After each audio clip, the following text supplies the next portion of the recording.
په دې سربیره نور خبرونه هم شته. هیله ده چې تر پایه مو ملتیا وکړئ. زه رسول سالک یم. ذبیح الله مجاهد وایي اسلامي امارت د پاکستان په ګډون له ټولو هیوادونو سره د ښو اړیکو غوښتونکی دی. ښاغلی مجاهد له یوې رسنۍ سره په مرکه کې ټینګار کوي چې د ښو اړیکو لرل د ټولو لورو په ګټه دی او د ټولو ستونزو د هوارۍ لامل کیږي. د اسلامي امارت ویان یو وار بیا ټینګار کوي چې د افغانستان خاوره به د هیڅ هیواد پر وړاندې ونه کارول شي او امنیتي ځواکونه به هم له ټول توان سره د هیواد له حاکمیت څخه دفاع وکړي.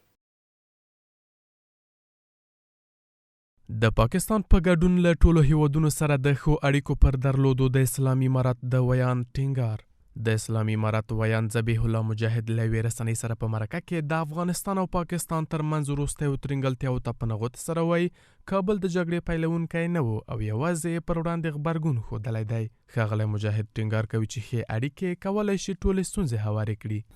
او بل دا چې بلې د پاکستان سره د افغانستان اسلامي امارت د خپلې اصلي پالیسۍ له مخې نه هغه تعامل داسې اوسي موږ به د ورورۍ په اساس باندې او د ښه ګاونډیتوب په اساس باندې اړیکې ساتو.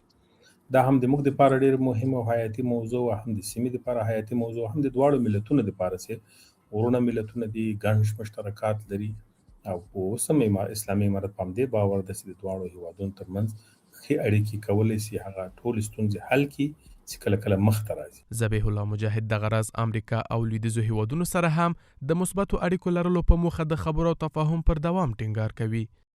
موږ کوشش کوو چې افهام تفهیم زیات سي او هغه سوء تفاهمات په منځ کې لا پاته دي هغه حل سي ولري سي. تاسو پوهیږئ چې د جګړې حالت د دواړو اړخونو ترمنځ تېر شوی د افغانستان او دوی په جګړه کې پاتې شوي دي. اوږده جګړه وه. د دې جګړې په ضمن کې خو تنها د وسلو جګړه نه وه، فکري جګړه هم وه، مطبوعاتي جګړه هم وه. یو څه هلته ذهنیتونه هم دې ته نه دي جوړ چې د اسلامي امارت سره تعامل هضم کړی سي. نو دوی هم هلته په خپل کور کې په کاري خانګي باندې لګیا دي چې ذهنیت دې ته آماده کړي چې د افغانستان سره تعامل دوی ته مهم ده. او د اسلامي امارت ویان یو وار بیا ډاډ ورکوي چې د افغانستان له خاورې د نورو پر وړاندې هیڅ ګواښ نشته او امنیتي او دفاعي ځواکونه له ټول توان سره د هیواد ځمکنۍ بشپړتیا څخه دفاع کوي. لهذا خو موږ د هیواد د ساتنې بشپړه دفاع توانایي لرو او اراده یې هم لرو. د کې هیڅوک هم شک نه کوي ځکه د افغانانو هغه مزاج داسې راغلی دی چې د خپل هیواد د دفاع د دوی په وینه کې ګډه شوې موضوع ده. دې سره د هیڅوک شک هم نه کوي او څوک د بې باوره کېږي نه. ښاغلی مجاهد دغه راز په بېلابېلو برخو کې هیوادوالو ته د ډېرو اسانتیاو برابرېدل او بهر ته د هیواد د توکو صادراتو د کچې زیاتېدل په 2026 کال کې د اسلامي امارت مهمو برنامو څخه یادوي. اسلامي امارت د نړۍ د اقتصادي بندیزونو پر لرې کولو په ځانګړې توګه د هیواد د کنګل شوو شتمنیو پر آزادولو ټینګار کوي. د اقتصاد وزارت ویان وایي چې د مالیه او بانکي بندیزونو لرې کول د هیواد اقتصاد د ودې او ښه کېدو لامل کیږي او د سوداګرۍ د انډول په تعادل ساتلو کې مهم رول لري. یو شمېر شنونکي هم د هیواد اقتصادي شرایطو ښه کېدو لپاره د اقتصادي او بانکي بندیزونو پر لرې کولو ټینګار کوي. د هیواد ارزي زیرمې چې د ملي پانګې د پیسو د ثبات ساتلو، د مالی نظام ټینګښت او د سوداګرۍ د اسانتیا په توګه ترې کار اخیستل کیږي. د اسلامي امارت تر واکمنېدو وروسته دغه زیرمې په بهرنیو بانکونو کې کنګله شوې. اسلامي امارت بیا یو ځل بیا د نړیوالې ټولنې د بندیزونو په تیره بیا د هیواد د کنګل شویو شتمنیو پر آزادېدو ټینګار لري. د اقتصاد وزارت ویاند وایي د مالی او بانکي بندیزونو لرې کېدل د هیواد د اقتصاد د ودې او پراختیا لامل کیږي. ذخایر ارزی سرمایه ملی مردم ماست و سالهای متمادی برای حفظ ثبات پولی، استحکام نظام مالی و تسهیل تجارت با جهان استفاده شده و نقش تعیین کننده در ثبات اقتصادی کشور دارد. در شرایطی که کشور ما با بازسازی زیربنای اقتصادی نیاز مبرم دارد، آزادسازی ذخایر ارزی و رفع تحریم‌های مالی و بانکی سبب بهبود و توسعه اقتصادی کشور گردیده. در تطبیق بهتر سیاست پولی، کنترل شاخصهای مهم چون نرخ مبادله افغانی، تورم پولی و در حفظ و تعادل بیلانس تجارت نقش مهم دارد. یو شمیر کارپوهان هم د اقتصادي شرایطو ښه کېدو او له نړۍ سره د افغانستان د سوداګرۍ اسانتیا لپاره د اقتصادي بندیزونو لرې کېدل او د افغانستان د خلکو د شتمنیو آزادېدل مهم بولي. چنانچه افغانستان پر از فرصت‌های سرمایه‌گذاری است و در صورت آزادسازی ذخایر ارزی افغانستان و کاهش تحریم‌ها سبب میشه تا زمینه بهتر برای سرمایه‌گذاری در کشور ایجاد شود و همچنان ثبات اقتصادی را میتونه در کشور ایجاد بکنه. در کلی هم سبب میشه تا سرمایه‌گذاران خارجی تشویق به سرمایه‌گذاری با در افغانستان شوند و سرمایه‌گذاری سبب میشه تا رشد اقتصادی، کاهش وابستگی و همچنان فراهم‌سازی زمینه اشتغالزایی و سبب کاهش سطح فقر در کشور شود. آزادسازی ذخایر بانکی چون من حیث پشتیبانی پول استفاده میشه و سیستم های بانکی افغانستان دوباره با سیستم های بانکی جهان وصل میشه، در قسمت ثبات پولی، تسهیل معاملات بانکی و همچنان جذب سرمایه گذاری های خارجی بسیار میتونه مفید واقع شود.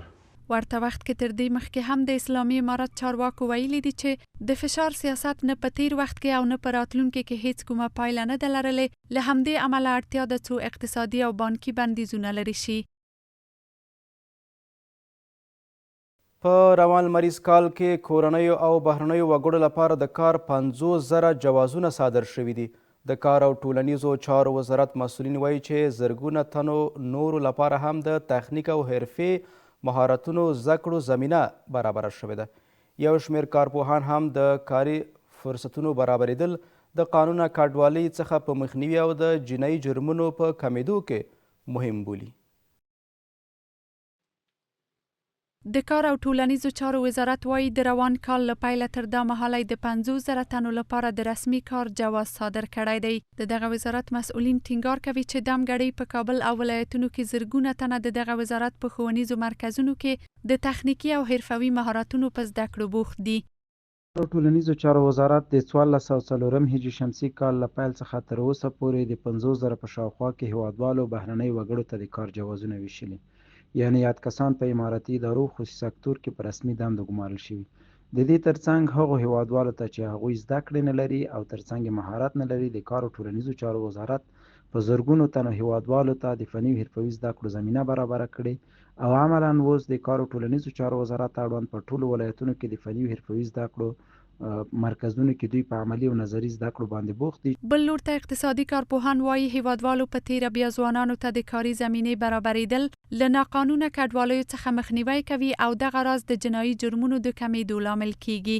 ایجاد کار و شغل برای جوانان میتونه یکی از بنیادی ترین کار در سطح کشور باشه. ایجاد کار بر جوانان خیلی از ناهنجاری‌های اجتماعی اقتصادی رو در جامعه حل میکنه، از مهاجرت، فرار مرزها، از ناهنجاری‌های اقتصادی، فقر جلوگیری و همچنان بر اقتصاد ملی و تولیدات ملی کمک و پایه و اساس برای پیشرفت افغانستان خواهد شد. افغان ځوانانو نه په اداراتو کې کار اخیستل، هغوی ته د زمینه د کار برابرول دا د دې شاهدي ورکوي، دا ګواهي ورکوي چې هیڅکله به هم افغان ټولنه کې نور د جرمونو شاهد ونه سو. که کله یو ځوان بیکاري د زمینه د کارو ته نه برابره، څرګنده خبره ده چې هغه ټولنه د بربادۍ خواته ځي. ورته وخت کې تر دې مخکې اسلامي امارت په ځلونو ویلي چې د سترو اقتصادي پروژو په پلي کېدو سره په هیواد کې د بېوزلۍ او وزګارتیا د کچې راکمولو په هڅه کې دي.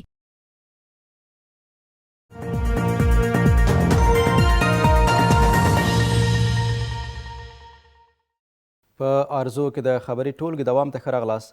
د هرات سیمهیز مسؤلین وایي چې له وچکالۍ سره د مقابلې او تر ځمکې لاندې د اوبو د کچې ټیټېدو څخه د مخنیوي لپاره څه باندې 80,000 جذبي څاګانې او چکډمونه د دغه ولایت په ښار او ولسوالیو کې جوړ شوي دي. هغه اقدام چې په خبره یې موسمي بارانونه به تر ځمکې لاندې د اوبو په دوامداره زیرمو بدل کړي. په دغه وروستیو ورځو کې په هرات ولایت کې د ورښتونو کچه ډیره شوې ده. د دغه ولایت د کرنې اوبو لګولو او مالدارۍ ریاست مسؤلین وایي د ورښتونو له امله د اوبو د ضایع کېدو څخه مخنیوي لپاره او تر ځمکې لاندې د اوبو د زیرمو د پیاوړتیا په موخه د هرات په بیلابیلو ولسوالیو کې څه باندې 80,000 جذبي څاګانې او چکډمونه جوړ شوي دي. بیش از 80,000 ما بالاخره چاهای جذبی یا چغرک‌های به خاطر حفظ و نگهداری آبهای باران در سطح ولسوالی ها حفر شده و همیشه اوقات از چی از طریق رسانه‌های شما و چی از طریق مجالس، محافل، ورکشاپ‌ها، کورس‌های آموزشی که از طریق اداره زراعت به وقت زمان برگزار میشه، داغین و مردم تشویق میکنین تا هر کس داخل اولی خود، داخل خانه خود، بعد گوشه و کنار میشه چای جذبی، بعد کندشه که بتونه می آب باران بالاخره هدر نره. ورته وخت کې د هری رود مرغاب سیندیزې حوزې مسؤلین وایي ټولو رستورانتونو او عمومي ځایونو ته سپارښتنه شوې څو جذبي څاګانې وکیندي. دوی زیاتوي چې تر دا مهاله یوازې په هرات ښار کې 1.5 جذبي څاګانې رامنځته شوې دي. و ما در شرک سنتی و سایر مثلا مارکت ها، تالارا، حماما، موترشویی اینا رو همگی توصیه کردیم که بعد چای جذبی مکلف و موظفند که بعد چای جذبی حفر بکنن به خاطر آب و باران پشت ملکیت خو و سن هویلی خو و پیش روز یک فیلتر جوړ کړي. بل لور ته هرات میشتي هم له وروستیو اورښتونو څخه د خوښۍ په څرګندولو سره وایي چې د اوبیزو سرچینو پیاوړتیا لپاره هیلې ډېرې شوې دي. د مسؤلینو په خبره د روان کال په لړ کې په هرات کې 1.50 څخه تر یعنی اگر وجود چاه‌های آبی می بود در کشور، وجود چاه‌های آبی در کشور می بود به خاطر ذخیره آبها و به خاطر ذخیره آب شیرین باز بهتر می بود. یعنی اگر همچین پروژه های به وجود بیاید که چاه‌های آبی کنده شه به خاطر ذخیره آب بسیار خوب میشه. مردم آب ندارن، به کم آبیه. بیشتر مناطق از شهر وقتی برق میره آب هم نیست، آب ندارن مردم. د مسؤلینو په خبره د روان کال په لړ کې په هرات کې 1.50 څخه تر 90 ملي متر پورې باران وریدلی، په داسې حال کې چې په دغه ولایت کې له وچکالۍ څخه د بشپړ خلاصون لپاره لږ تر لږه 250 ملي متر اورښت ته اړتیا ده. د هوا په سړېدو سره هم مهاله په مزار شریف ښار کې د کنځلو حلوا د پلور بازار غوړېدلی دی. په بلخ کې قنادان وایي چې د دغه خوږو توکو د توت ځانګړتیا له کبله یې په ژمي کې تقاضا ډیریږي. له دې کبله د کال په دغه موسم کې ډیری د کنځلو حلوا پخوي. دوی ټینګار کوي چې دې وروستیو کې تولیدات یې د کورني بازارونو ترڅنګ بهر ته هم صادریږي.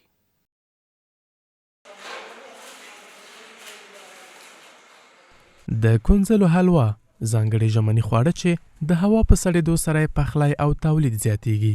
دغه خواږه د کنځلو کارولو او ګرم خاصیت له کبله تر ډیره په ژمي کې ترې ګټه نه کیږي او له همدې کبله د ژمي په موسم کې په مزار شریف کې د خوږو ډیری پلورونکي په دودیزه او ځانګړې توګه دغه شیرني پخوي.